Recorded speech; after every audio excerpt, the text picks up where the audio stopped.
Bismillahirrahmanirrahim. Assalamualaikum warahmatullahi wabarakatuh. Perkenalkan, nama saya Muhammad Arif Fadilah dari Prodi Sarjana Terapan Sanitasi Lingkungan. Di sini saya ingin mengerjakan tugas individu PPAK dari Bapak Tommy Sujarwadi MS. Baiklah, yang pertama ada strategi pemberantasan korupsi. Strategi pemberantasan korupsi terbagi menjadi tiga. Yang pertama ada strategi represif. Strategi ini adalah strategi penindakan tindak pidana korupsi di mana seseorang diadukan, disidik, dituntut, dan dieksekusi berdasarkan saksi-saksi dan alat bukti yang kuat. Yang kedua ada strategi perbaikan sistem. Perbaikan sistem dilakukan untuk mengurangi potensi korupsi. Caranya, dengan kajian sistem, penataan layanan publik melalui koordinasi, supervisi, pencegahan, serta mendorong transparansi penyelenggaraan negara. Yang ketiga ada strategi edukasi dan kampanye. Strategi ini merupakan bagian dari upaya pencegahan yang memiliki peran strategis dalam pemberantasan korupsi. Melalui strategi ini akan dibangun perilaku dan budaya anti korupsi. Edukasi dilakukan pada segenap lapisan masyarakat sejak usia dini. Selanjutnya ada upaya penindakan.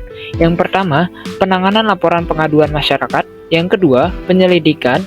Yang ketiga, penuntutan. Dan yang terakhir, pelaksanaan putusan pengadilan atau eksekusi. Nah, selanjutnya ada upaya pencegahan. Yang pertama ada pembentukan lembaga anti korupsi. Yang kedua, pencegahan korupsi di sektor publik. Yang ketiga, pencegahan sosial dan pemberdayaan masyarakat. Yang keempat, pembuatan instrumen hukum. Yang kelima, monitoring dan evaluasi. Oke, hukuman apa yang tepat bagi koruptor?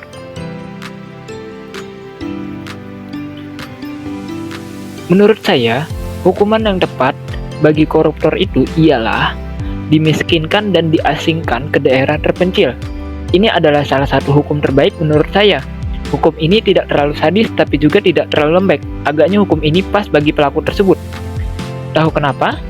Karena orang yang sudah kaya, yang sudah mendapat predikat tajir, mereka nggak akan sudi kalau harus dimiskinkan.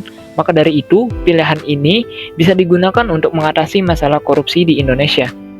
Mungkin jika dimiskinkan saja tidak cukup, negara harus membawa para koruptor ke daerah yang terpencil. Kalau perlu daerah yang tanpa akses listrik dan jauh dari peradaban.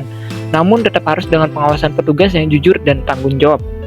Saya pikir cara ini akan membuat mereka sadar bahwa uang yang mereka korupsi harusnya bisa digunakan untuk membangun infrastruktur.